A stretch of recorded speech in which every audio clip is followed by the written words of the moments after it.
여러분 안녕하십니까? 저는 신현근 정신분석학 박사입니다.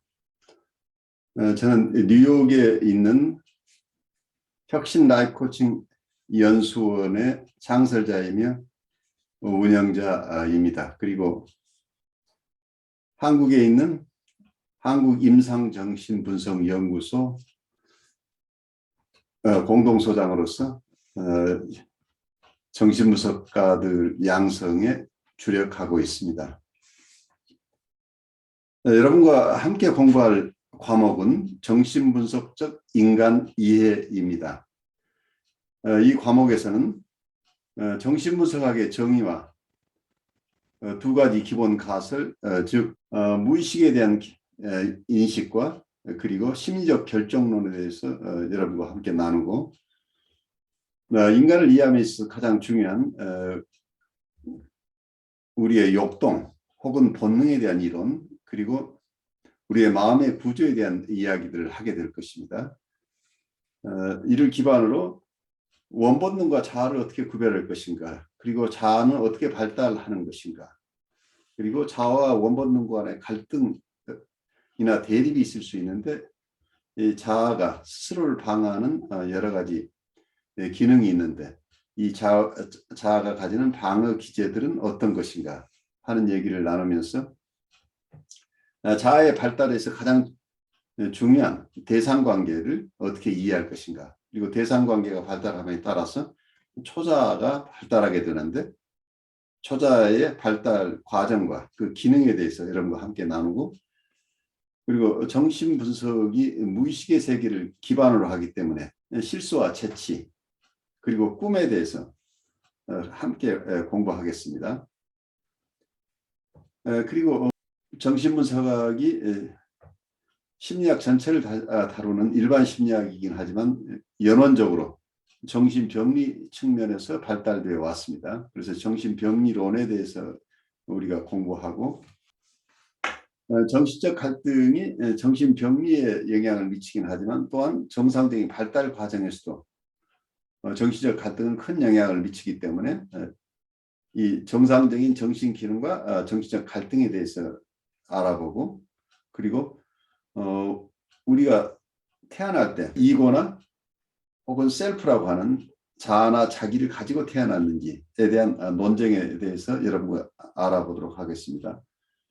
그리고 저는 정신분석에는 다양한 학파들이 있는데, 이 다양한 학파들을 각각 독립된 것으로 보지 않고 다양한 정신분석들을 정신분석에는 큰 틀 안에서 통합해야 내야 될 필요가 있다고 봅니다. 그래서 통합적인 정신분석이 왜 필요한가 하는 얘기를 우리가 나누게 되겠고, 그리고 정신분석 자체가 영성과는 어떤 관계에 있는지, 우리 인간 발달을 중심으로 인간을 이해한다고 할 때 정신분석과 영성과는 불가분의 관계에 있다고 봅니다. 이런 다양한 측면들을 여러분과 함께 공부할 수 있기 바랍니다.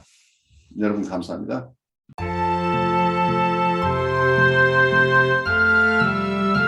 저는 이은미고 전라남도 화순에 살고 있습니다. 안녕하세요. 오늘 사랑의 기술 수업 처음 참여합니다. 잘 부탁드릴게요. 반갑습니다. 환영합니다. 네. 감사합니다. 안녕하세요. 유영심입니다. 광주에 있는. 제가 일이 있어가지고 잠깐 저도 움직일 것 같아서 비디오를 끄고 수업하겠습니다. 예, 그렇게 하세요. 예. 네, 반갑습니다. 네. 성애, 형제에는 동등한 자들 사이의 사랑이고 모성애는 무력한 자에 대한 사랑이다. 이러한 사랑은 각기 다르지만 근본적으로 한 사람에게만 국한되지 않는다는 공통점을 갖고 있다. 내가 내 형제 중 누군가를 사랑한다면 나는 내 형제 모두를 사랑하는 것이고, 내가 내 아이 중에서 어떤 아이를 사랑한다면 나는 내 아이들 모두를 사랑하는 것이다. 아니, 더 나아가 나는 모든 아이, 나의 도움을 필요한 모든 아이를 사랑하는 것이다. 이러한 두 가지 형태의 사랑과 대조적인 것이 성애이다. 성애는 완전한 융합, 곧 다른 한 사람과 결합하고자 하는 갈망이다. 성애는 본질적으로 배타적이며 보편적인 것은 아니다. 성애는 아마도 현존하는 사랑의 형태 중 가장 기만적인 것일지도 모른다. 자, 여기서 잠깐 멈춰서 우선 성애라는 게 뭐 누구 이름 같은데 어떤 이라틱 러브를 이렇게 번역한 거죠. 이라틱 러브인데 그 성애적인 사랑이라고 성적인 사랑이라고 얘기를 하고 있는데 에릭 프롬이 이걸 우리말로 번역해서 성애라고 얘기를 했어요. 근데 이 부분이 제일 소화하기 좀 힘든 부분이에요. 우리가 지난 시간에 사랑의 가장 기본적인 형태는 형제다라고 해서 보편적인 사랑 얘기를 했어요. 한편 프롬은 사랑은 기본적으로 특정한 사람과의 관계가 아님을 누차 강조하고 있습니다. 프롬은 사랑은 특정한 사람의 사랑하는 특정한 대상과의 관계가 아니라 그 사람의 세계 전체와의 관계를 결정하는 태도, 즉 성격의 방향이라고 설명합니다. 대상이 누구이거나 상관없이 우리의 어떤 동일한 태도, 사람에 대한 태도에서 사람들과의 관계를 설정하는가 이런 얘기를 했었는데 이 성애의 경우에는 독특한 부분들이 있고 성애라고 하는 것 자체가 이라틱 러브 자체를 성적 사랑이 그것만을 사랑이라고 또 생각하는 사람도 있고 그게 여러 가지 혼란스러운 부분이 있어요. 이 성애는 이름 보면은 이게 형제와 다르게 어떤 특정한 대상하고 관계에서만 완전한 융합 또는 특정한 한 사람과의 결합 이런 모습으로 드러나기 때문에 이것이 이 성적 사랑 혹은 성애라고 하는 것은 우리가 일반적으로 형제라고 하는 것하고 전혀 다른 것인가? 아니면 이 성애는 형제적인 사랑의 하나의 표현인가? 이렇게 여러분들이 좀 질문을 가지고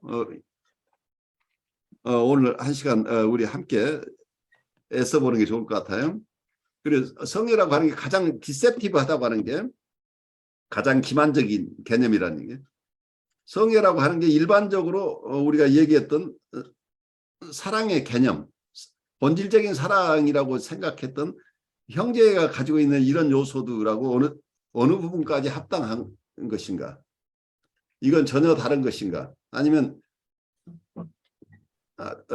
어느 사람을 만났을 때 내가 첫사랑에 빠졌다고 할 때 그런 사람, 대상에 따라 우리가 갖게 되는 그러한 정서적인 경험들을 사랑이라고 할 것인가? 그런 요소와 또 다른 요소가 합쳐진 것인가? 이러한 많은 질문을 하게 됩니다. 모든 사람을 성애로 사랑할 수 없다고 하는 것가 현상으로 드러나죠. 성애적인 사랑으로 모든 사람을 사랑할 수 없는데 성애 자체가 사랑의 범주에 해당하는 경우도 있고 사랑이라고 볼 수 없는 것이 성애라고 이렇게 불리고 있는 것이 또 있을 수 있다. 하는 논리적으로 잘 정리하기 어려운 그리고 현상으로 드러난 것 사람들이 일반적으로 생각하는 사랑, 그 성적 사랑과 본질적으로 사랑이라고 할 수 있는 요소를 갖춘 사랑 사이에 갈등이 생겨날 수 있어서 일반적으로 성애라고 하는 것 중에 사랑이라고 할 수 있는 것과 사랑이 아닌 것이 구별될 수도 있겠다. 이렇게 생각할 수 있어요. 논리적으로 만만치 않은 작업인데 에릭 프롬이 자기 나름대로 디파인 하고 싶어 하는데 어떤 에릭 프롬의 논리도 완전하지는 않은 것 같아요. 본인 나름대로 디파인을 하면서도 또 디파인 되지 않고 나름대로 일정한 범주를 정했는데 그 범주 밖에 있는 것도 또 부를 때는 또 이 범주를 넘어서 전체로 또 이름을 부르기도 하고 그래서 어떤 명칭을 가지고 어떤 상황을 설명을 한다, 어떤 관계를 설명을 한다고 할 때도 그 용어 자체가 어떤 전형적인 모습의 어떤 상황 관계를 설명하기도 하고 그와 그에 맞지 않는 어떤 것을 이렇게 포괄해서 설명하기도 하고 그래서 용어 자체만 가지고 따라가기가 굉장히 힘들어요. 그래서 여러분이 이라팅 라브라고 하는 것이 구체적인 상황에서 여러분들에게는 어떻게 다가오는지 이런 생각을 하면서 오늘 수업을 들어보죠. 에릭 프롬이 erotic love, 즉 성적 사랑을 정의한 부분을 함께 살펴봅니다. 원서에서는 이렇게 표현되어 있습니다. It is the craving for complete fusion, for union with one other person. 이 문장을 황문수님께서 성에는 완전한 융합, 곧 다른 한 사람과 결합하고자 하는 갈망이다 라고 옮기셨습니다. It is the craving for complete fusion, for union with one other person. 그래서 현상으로 드러나는 이 성애는 완전한 융합에 대한 갈망이다. 완전한 융합에 대한 갈망이며 또 다른 말로 표현할 때는 어느 특정한 다른 사람과 다른 한 사람과의 융합이다. 그래서 여기서 익스클루시브니스가 이 속에 배타적인 성향이 있다는 거. 모든 사람하고 성애적인 관계를 맺는 게 아니고 어느 한 사람하고 관계에서요. 특별한 어느 한 사람과의 관계에서 맺게 되는 어떤 특정한 사람과의 융합, 합일 이런 개념이고 이 개념은 어떠면 온전한 융합에 대한 갈망이다. 이렇게 에릭 프롬이 설명하고 있는데 이 사랑을 이 craving for complete fusion이라고 누군가가 완전하게 융합하고 싶어하는 욕구 이걸 사랑이라고 볼 수 있는가 하는 우선 데피니션부터 우리가 씨름을 해야 될 거예요. 왜 제가 이 얘기를 하냐면 우리가 임상에서 만나는 많은 환자들은 끊임없이 이런 사랑을 추구해요. craving for complete fusion이라는 얘기예요. 온전하게 누군가와 융합하고 싶은 욕구가 끊임없이 드러난다는 얘기예요. 보통 이런 레벨의 이런 증상을 가장 많이 보이는 분들이 사이카틱하거나 보드라인 레벨에 있는 분들이에요. 그래서 충분하게 성장하는 과정에서 사랑을 충분하게 부모님의 사랑을 충분히 받지 못한 분들 어머니의 사랑이나 혹은 아버지의 사랑 대부분은 모성적인 사랑이라고 얘기를 하는데 모성적인 사랑의 초기의 단계에서는 우리는 심바이오시스를 경험한다고 그러죠. 대상과 자기가 하나인 경험 이게 이런 원체험들이 굉장히 중요하다고 보는 발달 이론으로서는 대상과 자기가 구별되지 않고 자기가 원하는 것이 다 이루어지는 이런 패러다이스죠. 누구나가 초기에 이런 낙원을 맛보는데 충분하게 이런 심바이오시스를 경험하는 사람이 있고 거의 받지 못한 분도 있고 어느 정도는 받았는데 만족스럽지 않은 상태에서 분리가 일어나 버리는 경우도 있고 그래서 많은 스토리들이 대부분 부모와의 관계에서 특히 어머니하고 관계에서 충분한 공생을 누리지 못한 분들이 평생 찾아 나서는 것이 craving for complete fusion 혹은 유년이라고 하는 이런 형태로 드러나요. 누군가가 자기 어머니 대신으로 자기를 사랑해줄 대상을 찾고 있다. 무의식적으로. 그런 현상이 이분이 살아오면서 많은 사람들에게 이런 사랑을 갈구해요. 그렇지만 매번 그 대상이 온전하게 한 몸이 돼줄 수가 없기 때문에 그분들로 버림받아요. 왜냐하면 그 감당을 할 수 없기 때문에 서로 지금 이분들이 성장 과정에서 몸은 어른인데 정서적으로는 어린아이의 정서로 이상적인 엄마가 자기를 대해주었을 그런 사랑을 요구하고 있다는 거예요. 그런데 이걸 보통 사람들이 사랑이라고 하는데 저는 임상적으로 이건 사랑이 아니고 의존의 욕구라고 봐요. 디펜던시 그러니까 인펀타일 디펜던시에 대한 어떤 갈망이죠. 무조건적으로 자기를 받아주고 수용해주고 자기를 한 몸처럼 아껴주는 대상을 찾고 있다는 얘기예요. 근데 이걸 대부분의 사람들이 사랑이라고 본다니. 근데 이런 측면이 성애적인 측면에서도 드러난다니. 이라틱 러브라고 하는데 성애적인 성숙한 사랑, 그러니까 내가 사랑하기 때문에 사랑이 넘쳐서 성적 활동에 들어가는 사람들이 있지만 성적인 디자이어 자체를 사랑이라고 얘기하기는 굉장히 어려운데 성애가 발생한다. 성적 디자이어가 섹슈얼 디자이어가 있다고 해서 그 대상들을 다 사랑한다고 우리가 디파인하기는 굉장히 어렵죠. 그래서 섹슈얼 디자이어하고 러브를 우리가 구별해야 된다 본다면 대상을 사랑하는 마음이 넘쳐서 이 사랑이 정신적인 유니온뿐만 아니라 정신적으로 하나가 되는 이런 그런 사랑뿐만이 아니라 육체적으로도 하나가 되는 이런 체험을 하고 싶은, 그래서 성적 욕구가 발생할 수 있는데, 그래서 사랑으로부터 발생된 성적 관계가 어쩌면 이상적인 성적인 소망이죠. 그런데 실제 임상에서 보면 많은 사람들이 이런 사랑 때문에 성적 관계를 맺는 경우보다는 다른 여러 가지 요인들 때문에, 사랑 때문이 아니고 어떤 경우는 분노의 대상하고 성적 관계를 맺기도 하고, 자기의 심한 불안 때문에, 또 어떤 사람은 대상과의 관계를 맺는 어떤 방법으로서 처음부터 성적 관계를 맺는 이런 아주 다양한 패턴들이 나와요. 그래서 성 자체를 러브라고 바로 연결하기가 굉장히 어렵다는 얘기예요. 그래서 성애적인 측면으로 드러나는 것들을 우리가 어디까지 여기서 에릭 프롬이 얘기하는 사랑으로 볼 것이냐, 그리고 사랑이라고 볼 수 없는 부분을 어떻게 이해할 것이냐 하는 게 큰 도전이에요. 그러니까 이라틱 러브라고 하는 것을 이해하는 것 자체가 임상적으로는 굉장히 중요한 얘기들이에요. 많은 사람들이 사랑을 찾아 나서고 있고 대부분의 사례가 이 사랑의 결핍을 호소하고 있는데, 그게 성숙한 머추어 러브를 얘기하는 것이냐, 사랑이라고 불리는 의존이냐 하는 것을 우리가 식별하는 게 어렵다는 얘기예요. 많은 경우에. 그리고 부부간의 관계에서는 이 두 가지가 섞여 있는 경우가 또 대부분이기 때문에 이걸 엄격하게 구별해내기도 어려워요. 어떨 때는 부부간에 관해서 퇴행할 때는 굉장히 의존적인 욕구가 높아지니까 이런 것까지.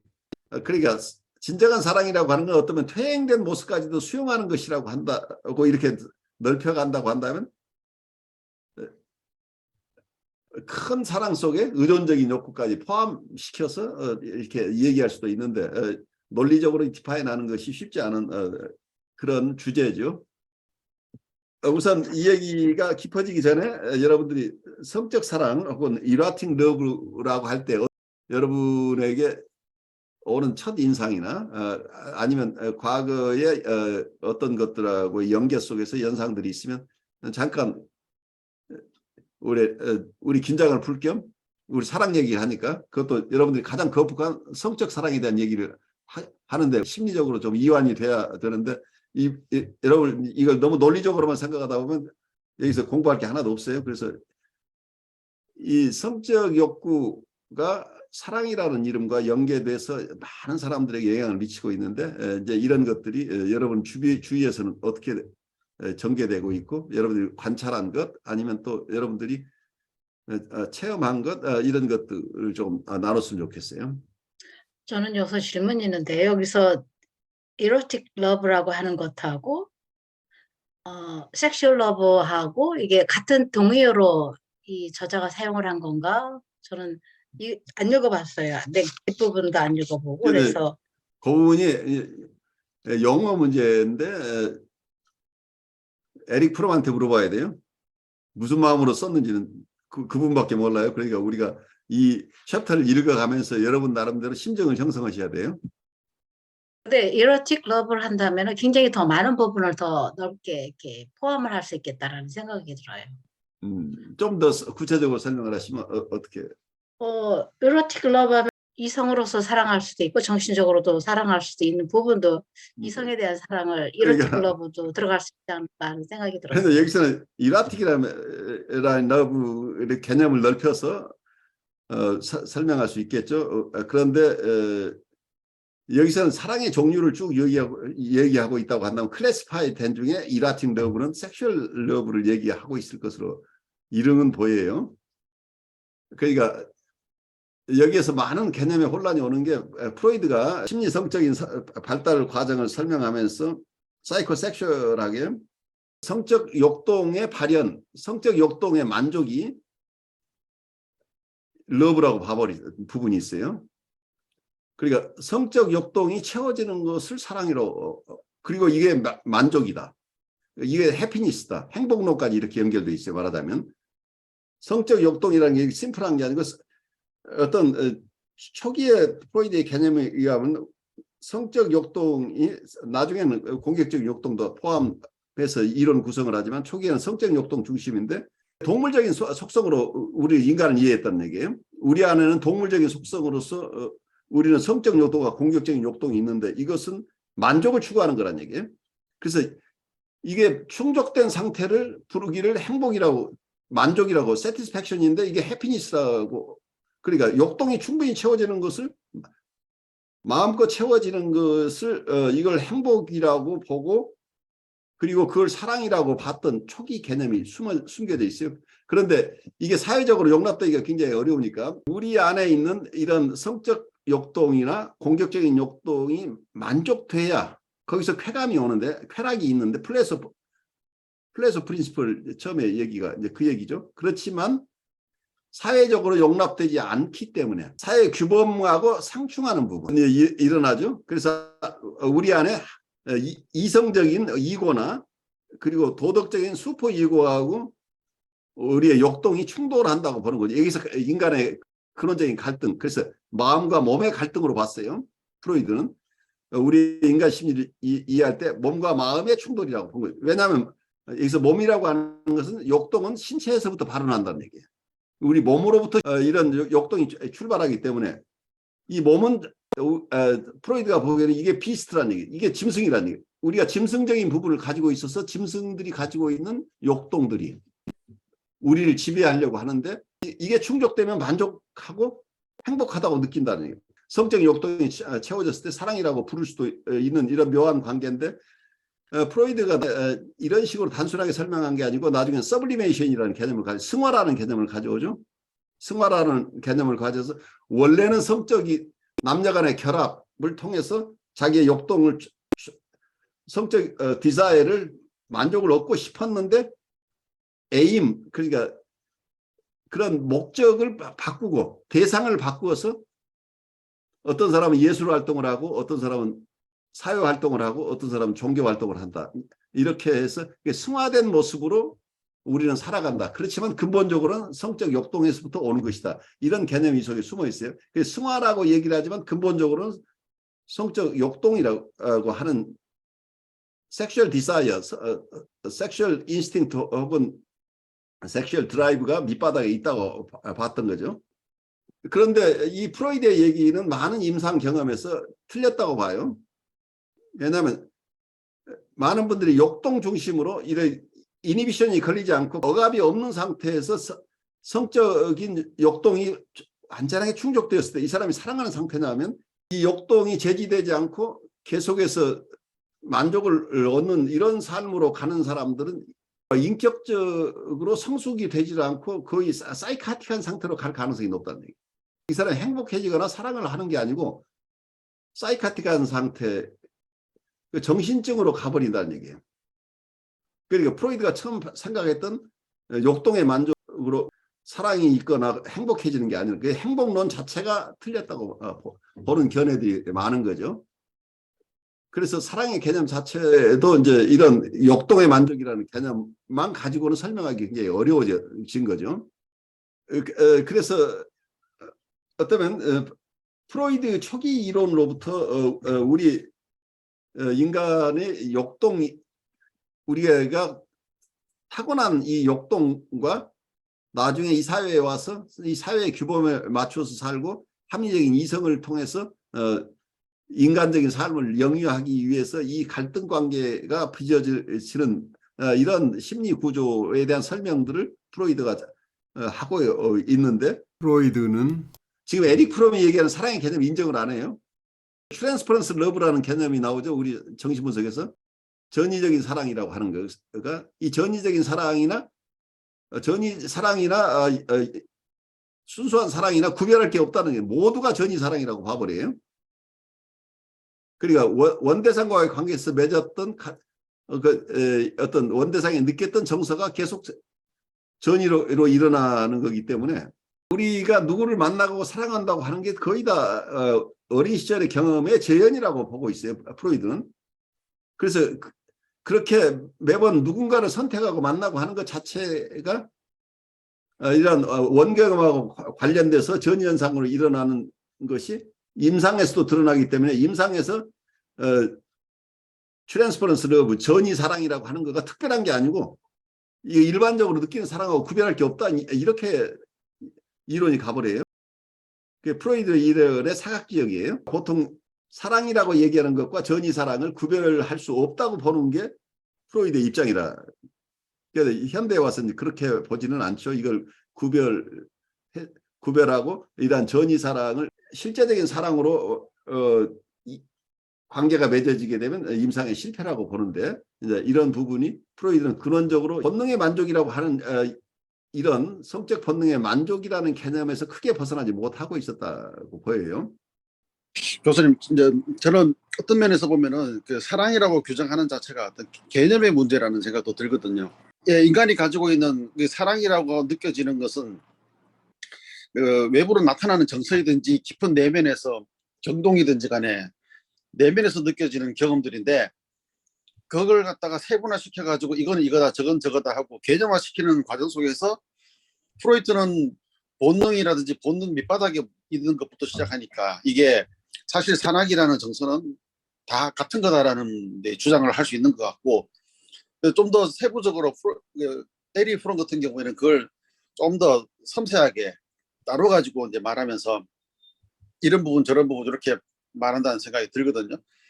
그러니까 성애적이다고 하든지 형제애든지 간에 뭐 또 신에 대한 사랑도 나오고 다 하는데, 그런 것들이 보면 어떻게 보면은 딱딱 구분되어지는 게 아니고 뭔가 이렇게 엉켜 있는데 어느 쪽이 조금 더 강조가 되어 있는 듯한 그런 느낌이라고 할까요? 그리고 또 삶의 주기에서 말하자면은 어린이에서 이제 성장해 나가면서 이제 호르몬의 변화가 일어났을 때 느껴지는 그런 신체적인 감각들, 네, 그런 것 때문에 또 경험되는 게 또 어떻게 보면은 성애적인 것들, 이런 것들이 더 이제 뭐 호르몬의 변화 때문에 강조되고 그런 게 아닌가. 그래서 보면 인간에게 많은 오랜 기간 동안 이게 차지하고 있는 게 사실은 성애적인 건데, 그걸 그대로 둘 수 없으니까 그게 성화도 일어나기도 하고, 그 에너지를 다른 곳으로 말하자면 슈퍼 이고도 작용되기도 하고 자기의 의지도 작용되기도 하고 뭐 이렇게 돼 가지고 또 어떻게 보면 다 그게 연관이 돼 있으면서 다르게 표현되는 그런 생각이 좀 드네요. 중요한 통찰이에요. 에릭 프롬의 첫머리에서 한 얘기가 그죠. 사랑은 한 사람과 사랑의 한 대상과의 관계가 아니라 세계 전체와의 관계를 결정하는 태도, 곧 성격의 방향이라고 본 거죠. 그러니까 이게 구체화해서 부모와 자식 간의 사랑, 형제의 혹은 성에 이렇게 나누는 것 자체가 어쩌면 구체적인 모습이 어떻게 드러나는가인데, 에릭 프롬은 본질적으로 어떤 것이 사랑인가를 디파인하고 싶어 해요. 그래서 그 범주 안에 드는 것이 어떤 것인가. 그래서 접근하는 방법이 학자마다 다를 수 있겠죠. 그런데 어쩌면 우리가 사랑이라고 느끼는 어떤 현상들을 어떠한 양태, 어떠한 성격을 가진 것을 사랑이라고 디파인하고 싶어 하는 이 에릭 프롬의 입장과, 프로이드가 봤을 때는 성적 만족이 충분하게 주어질 때 이때 이 대상과의 관계에서 느끼는 정서를 사랑이라고 한다. 성적 만족과 직결시켜버린 이런 개념이 서로 다른 거죠. 그게 왜 그런지 잘 모르겠는데, 제가 친한 여자 후배 하나하고 남자 후배 하나가 있는데, 둘이 남자 여자의 거의 이렇게 쌍둥이 같은 그런 느낌이에요. 둘이. 여자 후배 남자 후배 둘 다 외모도 굉장히 출중하고 둘 다 뭐 이렇게 무슨 뭐 재력도 있고 사회적으로는 다 갖췄는데 이성을 만날 때 굉장히 뭐라고 표현할까 강박에 휩싸인 것 같은 둘 다 싱글이거든요. 나이가 상당히 들었음에도 불구하고. 근데 이성을 만날 때는 그렇게 외모도 출중하고 한데도 굉장히 어떻게 보면 강박적이라고나 할까? 굉장히 막 까다로워지고요. 굉장히 까다롭게 그 이성의 흠을 잡아가지고 관계가 오래 못 가는 거를 계속 반복을 해요. 둘 다. 그러고 그 여자 후배는 아버지와의 관계가 있고요. 이 남자 후배는 어머니와의 관계가 있어요.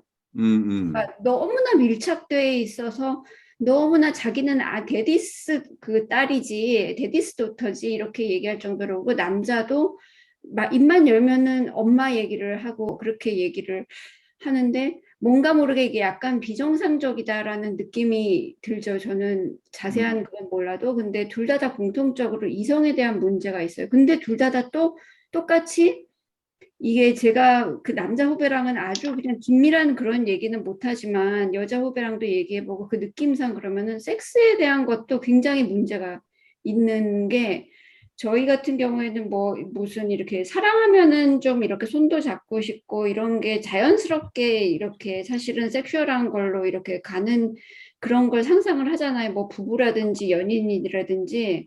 근데 둘 다 못하는 느낌이에요.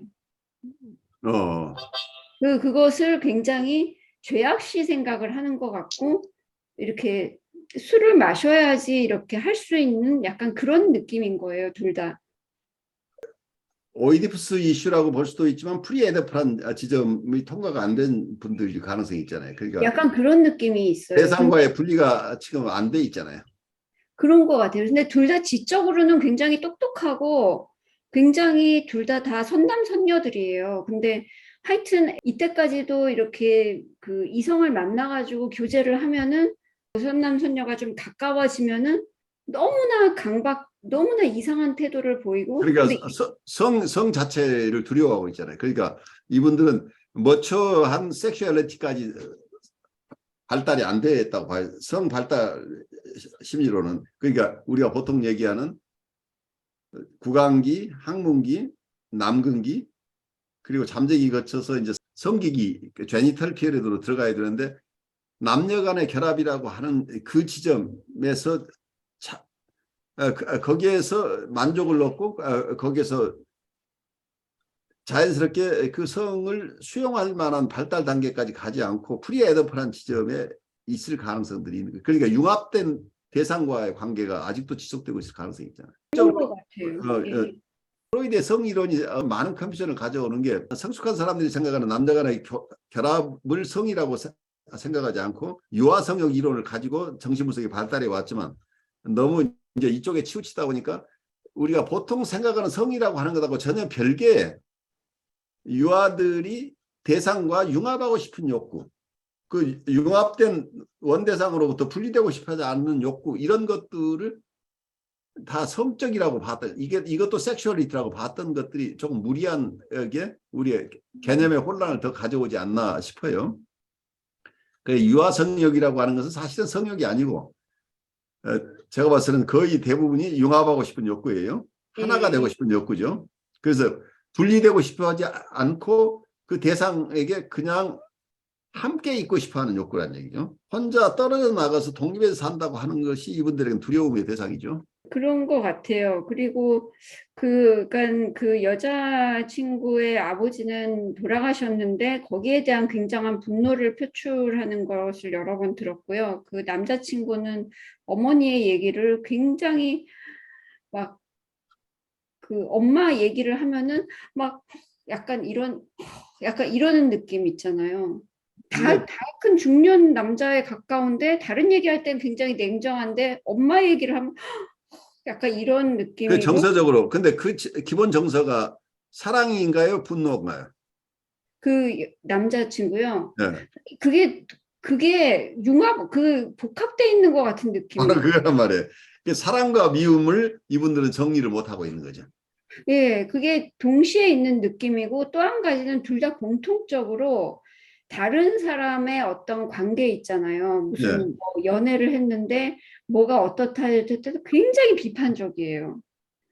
다른 그러니까 사람의 관계들에 대해서는 굉장히 비판적이고 자기의 그 연애담에 얘기하면서도 그 섹슈얼한 데까지 못 간 이유가 그 상대방이 너무 결점이 많아서 또는 너무 뭐가 어째서 그러면서 계속 불평을 막 해요. 근데 그거는 저는 확실히는 모르겠는데 둘 다 너무 남자판 여자판의 그 이렇게 쌍둥이 같은 느낌인 거예요. 그래 둘 다 그러니까 남성 여성성을 충분하게 획득하지 못한 상태란 말이에요. 발육이 덜 됐으니까 남성성이나 여성성으로 온전하게 성애적으로 성장하지 않았으니까 그냥 베이비로 남아 있는 거죠.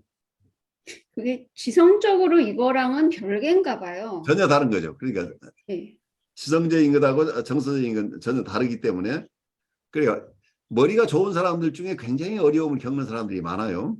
그 지적으로는 굉장히 뛰어난 분들인데 보드라인 레벨에 있는 분들이 꽤 많은 거죠. 그래서 자기 정서를 온전하게 받아들이기 굉장히 어려운 분들이죠. 하여튼 얘기를 하다가 결론은 하여튼 머리들이 좋으니까는 그거를 굉장히 교묘하게 굉장히 합리적으로 막 설명을 하고 끝나는데 아무튼 느낌은 그래요. 그래 주지와 방어를 사용하는 거죠. 그러니까 모든 걸 머리로 해결을 하는데 분리 개별화가 되지 않은 경우는 사랑 대상은 미움 대상이에요. 그러니까 미움과 사랑이 함께 얽혀 있어서 그거 자체를 잘 소화해낼 능력이 없는 거죠. 그러니까 사랑한다고 하지만 온전히 사랑을 못해요. 미움이 밑바닥에 깔려 있기 때문에 또 미워하려고 해도 온전하게 미워하지 못해요. 왜냐하면 이게 거의 어태치먼트 사랑이 숨겨져 있기 때문에 그래서 어정쩡한 상황에 있는 거 이러지도 못하고 저러지도 못하는 이 갈등 구조 속에 있는 것이죠. 성숙한 사람은 대상을 사랑도 하고 미워도 하고 이렇게 되는데 우리가 이렇게 성숙하기 이전 단계에서는 사랑의 정서가 있을 때는 온통 사랑스러운 사람이고 미움이 일어나면 사랑스러운 정서는 다 사라져버리죠. 어떤 대상을 있는 그대로 수용하기보다는 극단적으로 좋은 대상이거나 나쁜 대상으로 이렇게 계속 평가가 일어나는데 그 스테디하게 되는 게 아니고 오늘은 미웠다가 내일은 사랑스럽고 이제 이런 관계니까 지속적인 관계가 성립되기가 어려운 거죠. 그래서 이런 경우에 이거 우리가 보더라인 레벨이라고 얘기를 하는 거죠. 대상 자체가 통합된 대상이거나 자기 스스로도 통합된 자기가 있어야 되는데 이게 자기 스스로도 자기가 분열되어 있는 상태예요. 말하자면 보더라인은 대부분. 대상을 분열해서 좋은 대상, 나쁜 대상으로 본다는 얘기는 자기 셀프도 좋은 셀프와 나쁜 셀프가 분리되어 있다는 얘기예요. 이게 분열되어 있는 상황이죠. 어떤 대상을 만나면 우리가 그 사람의 좋은 점과 나쁜 점이 있잖아요. 사랑스러운 거가 미운 부분이 있는데 이걸 저 사람이 오늘은 사랑스러워 보이네. 오늘은 저 사람이 이렇게 툴툴거려 하면서 그 사람을 있는 그대로 수용하면서 사람들이 살아가는데 이분들은 어느 한쪽이 실망스러우면 그걸 그냥 견디지를 못하는 거죠.